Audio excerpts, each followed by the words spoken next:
사랑하는 유영교회 성도 여러분, 또 이 방송을 신청하는 성도 여러분, 주님의 은혜 가운데 지난밤도 평안하셨습니까? 오늘 우리가 함께 나눌 말씀은 신명기 4장 15절로부터 31절 말씀까지입니다. 모든 관계에는 제약이 있기 마련입니다. 결혼하면 남편은 아내의 제약을 받고요. 아내는 남편의 제약을 받습니다. 취업을 해도 그렇습니다. 회사의 룰에 따라야 한다는 것이죠. 근무 시간을 지켜야 하고요. 복장 규정이 있는 회사는 그에 맞는 복장을 입어야 합니다. 미국 시민권을 따면 선서를 하는데 미국 법을 지켜야 한다라는 것이죠. 당연히 하나님과의 관계도 마찬가지입니다. 포괄적으로 주어지는 것이 바로 십계명인데요. 십계명은 사실 우리가 지켜야 할 하이엔드 같은 높은 레벨의 법이 아니에요. 십계명은 발음입니다. 하한선입니다. 기본이라고 하는 거예요. 하나님과의 관계에서는 아주 기본적인 것을 요구하시는 것입니다. 여러분들이 잘 아시겠지만 1계명부터 4계명은 하나님과의 관계에서, 또 5계명은 부모와의 관계에서, 그리고 6계명에서 10계명까지는 이웃과의 관계에 대한 말씀을 해주고 있어요. 나 외에 다른 신을 섬기지 마라. 하나님을 형상화할 목적으로 우상을 만들지 말아라. 하나님의 이름 망령되이 일컫지 말아라. 안식일을 지켜라. 부모를 공경하라. 살인하지 말라. 간음하지 말라. 도둑질하지 말라. 뭐 이런 계명이죠. 어렵습니까? 절대 어려운 것이 아니죠. 그럼에도 불구하고 사람들은 이것을 못 지켜서 문제를 일으킵니다. 하지 말라고 하면 더 하고 싶은 죄악된 습성 때문인지, 나 외에 다른 신을 섬기지 말라라고, 또 우상을 만들지 말라라고 했음에도 불구하고 우상을 만들고 섬기죠. 성경을 보시면 아시겠지만 얼마나 많은 우상들이 있습니까? 바알, 아스타롯, 아세라, 몰렉, 일월성신, 무엇이든지 하나님보다 더 중요한 것이라면 우상일 것이고, 무엇이든지 하나님보다 더 크게 우리의 마음과 생각을 차지하고 있다면 우상일 것이고, 무엇이든지 하나님만이 주실 수 있는 것을 다른 데서 얻을 수 있다라고 한다면 그것 또한 우상일 것입니다. 그렇게 인간들은 하나님께서 가장 싫어하는 우상을 만들고 섬기면서 하나님의 분노를 격발시키는 어리석고 미련한 일들을 한다라는 것이죠. 여러분 한번 생각해 보십시오. 하나님이 누리고 다스리고 정복하라고 지어놓으신 것을 가지고 형상을 만들어서 숭배를 한다면 얼마나 어처구니 없는 일이 되겠습니까? 또 하나님께서 자신이 지으신 것에 밀렸다라고 생각하신다면 얼마나 열받으시겠습니까? 그렇죠? 그럼에도 불구하고 우상을 만드는 이유가 무엇이냐면 아주 간단합니다. 첫째는 부패했기 때문에 그래요. 타락하면 누구나 우상을 원합니다. 하나님을 떠났다라고 하는 증거이기도 하죠. 둘째는 탐욕이에요. 탐욕. 욕심이 많아지면 우상이 점점 필요해집니다. 내 욕망을 충족시켜줄 영적인 존재가 있다면 내 영혼을 팔아서라도 얻고 싶은 게 인간이라는 것이죠. 셋째는 두려움이에요. 두렵기 때문에, 불안하기 때문에 눈에 보이는 것을 원하는 겁니다. 불안하기 때문에 나보다 힘있어 보이는 것이라면 무엇이건 섬기려고 한다라고 하는 거예요. 제가 이번에 한국에 잠깐 다녀왔는데요. 어떤 지인분이 그런 얘기를 하더라고요. 자신의 자녀가 있는데 점을 봤답니다. 요즘에는 전화로 보는 점들이 엄청 많대요.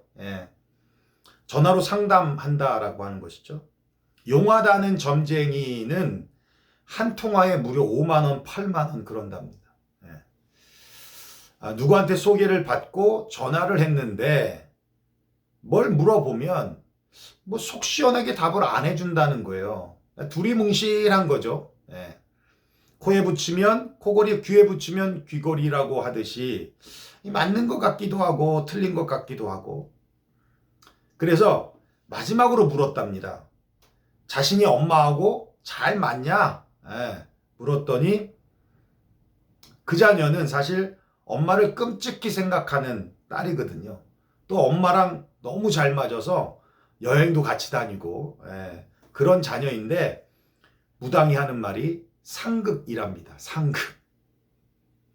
그래서 전화를 끊었답니다. 결국 뭐예요? 추측하고 예측하는 거예요. 엄마랑 잘 맞냐라고 물었다라는 것은 잘 안 맞으니까 물었을 거 아니에요. 그죠? 그렇게 생각한 것이죠. 자신을 시험하기 위해서 물은 것도 모르고, 그죠? 이렇게 무당들은 아니면 말고, 뭐 그런 거죠. 어쨌든 돈을 버니까. 그리고 누군가는 또 전화를 올 거니까. 그러니까 이런 장사가 된다라고 하는 겁니다. 미래에 대한 두려움, 불안함 때문에 무엇인가에 의지하고 싶은, 그래서 무당들은 이런 인간의 원초적인 두려움을 이용해서 우상들을 섬기는 자들이고 또 돈을 버는 자들이라는 거예요. 오늘 본문은 바로 우상을 섬기지 말라는 계명을 말씀해 주고 있어요. 자, 그러면 본문이 어렵지 않습니다. 그냥 쭉 읽고 내려갈 수 있는, 소화할 수 있는 내용이에요. 우리가 함께 본문을 읽으면서 오늘 우리에게 주신 메시지를 같이 나누도록 하겠습니다. 15절부터 제가 봉독해 올리겠습니다. 여호와께서 호렙산 불길 중에서 너희에게 말씀하시던 날에 너희가 어떤 형상도 보지 못하였은즉 너희는 깊이 삼가라. 그리하여 스스로 부패하여 자기를 위해 어떤 형상대로든지 우상을 새겨 만들지 말라. 남자의 형상이든지 여자의 형상이든지 땅 위에 있는 어떤 짐승의 형상이든지 하늘을 나는 날개 가진 어떤 새의 형상이든지 땅 위에 기는 어떤 곤충의 형상이든지 땅 아래 물속에 있는 어떤 어족의 형상이든지 만들지 말라. 또 그리하여 내가 하늘을 향하여 눈을 들어 해와 달과 별들 하늘 위의 모든 천체 곧 너희의 하나님 여호와께서 천하 만민을 위하여 배정하신 것을 보고 미혹하여 그것에 경배하며 섬기지 말라. 여호와께서 너희를 택하시고 너희를 쇠 풀무불 곧 애굽에서 인도하여 내사 자기 기업의 백성을 삼으신 것이 오늘과 같아도 여호와께서 너로 말미암아 내게 진노하사 내게 요단을 건너지 못하며 내 하나님 여호와께서 내게 기업으로 주신 그 아름다운 땅에 들어가지 못하게 하리라고 맹세하셨은즉 나는 이 땅에서 죽고 요단을 건너지 못하려니와 너희는 건너가서 그 아름다운 땅을 얻으리니 너희는 스스로 삼가 너희의 하나님 여호와께서 너희와 세우신 언약을 잊지 말고 내 하나님 여호와께서 금하신 어떤 형상의 우상도 조각하지 말라. 내 하나님 여호와는 소멸하는 불이시오 질투하시는 하나님이시니라.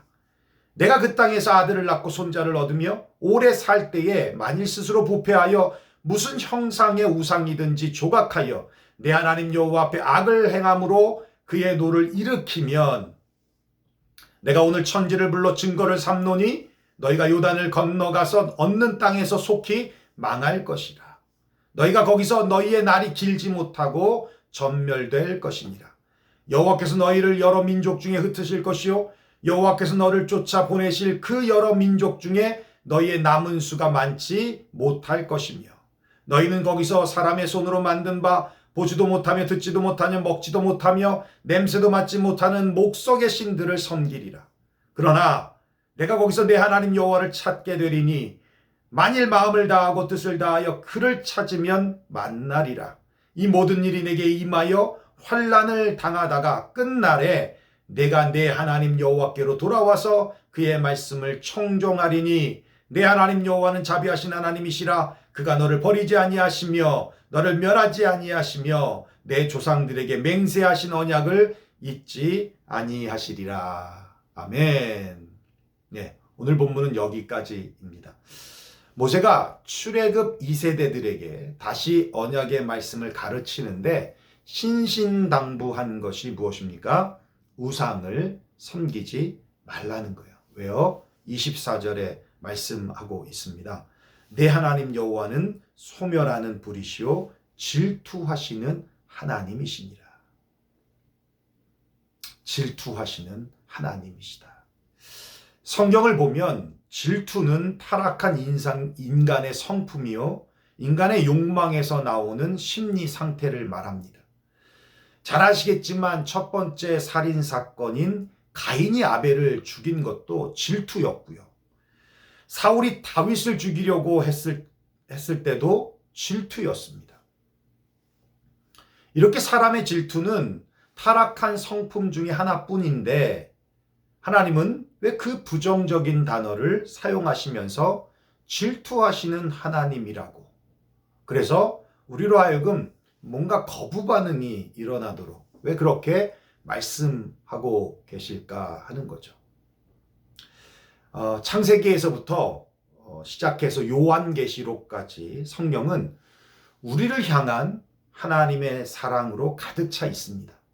그런데 성경을 보면 우리를 향한 하나님의 사랑을 가장 강렬하게 표현해 주는 단어가 있다면 그 단어가 바로 질투라는 단어예요.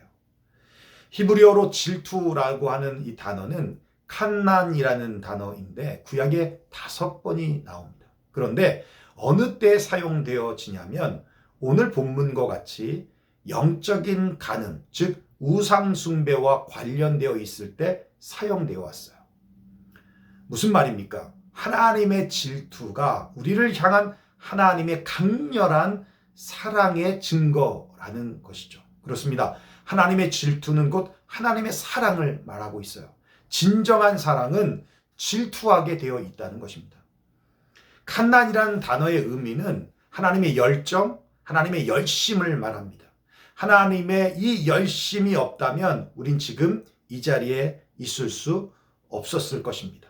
포기하지 않고 멈추지 않으시는 하나님의 그 열정과 그 열심이 정말 의리 없이 쉽게 주님을 배신하고 버리며 마치 탕자처럼 그렇게 살아가는 우리들을 아무 조건 없이 돌아오도록 하시고 또 품에 품으시고 신을 신겨주시고 반지를 끼워주시는 것입니다. 그 하나님의 열정, 그 하나님의 열심이 바로 하나님의 질투라는 거예요. 우리 하나님은 우리를 사랑하시되 질투하시기까지 100% 사랑하십니다. 하나님 아버지는 독생자를 내어주시기까지 사랑하셨습니다. 예수님은 우리를 사랑하시되 십자가에 달려 죽기까지 사랑하셨어요. 그러므로 우리도 하나님을 그렇게 사랑하기를 원합니다. 100% 하나님을 사랑하기를 원합니다. 2%가 부족한 98%의 사랑이 아닙니다. 물도 100도가 되어야 끓듯이 모자라서는 결코 끓지 않습니다. 그런 것처럼 그 임계점을 넘는 사랑을 원하시는 것입니다. 어제보다 오늘보다 내일이 더 좋아지는 삶을 살기를 원하는 것처럼 어제보다 오늘이 더 주님을 사랑하고 오늘보다 내일이 더 주님을 사랑할 것인 그런 사랑을 주님은 원하고 계신다라는 거예요. 사랑하는 유영교회 성도 여러분, 또 이 방송을 신청하는 성도 여러분, 혹시 구독을 안 하셨으면 구독해 주시고, 구독은 사랑입니다. 정말 우리가 알아야 할 중요한 사실이 있습니다. 행복은 내가 원하는 것을 얻어서 오는 것이 아니라 하나님이 주신 것에서 온다라는 것이죠. 아마 뒤를 돌아보면 하나님이 주셨다라는 것을 느꼈을 때 그때 행복함이 느껴질 것입니다. 행복한 삶을 원하십니까? 그러면 탐심을 버리십시오. 탐심과 욕망으로 가장한 우상을 제거하십시오. 그리고 주님만을 사랑하십시오. 주님은 질투하실 만큼 우리를 사랑하시되 100% 완전하고 온전하고 변함없는 그 사랑을 약속하셨고 또 그렇게 지금까지 우리를 사랑하고 계십니다. 오늘 하루도 그 사랑으로 주님과 better together 하시는 저와 여러분 되시기를 주의 이름으로 축원합니다.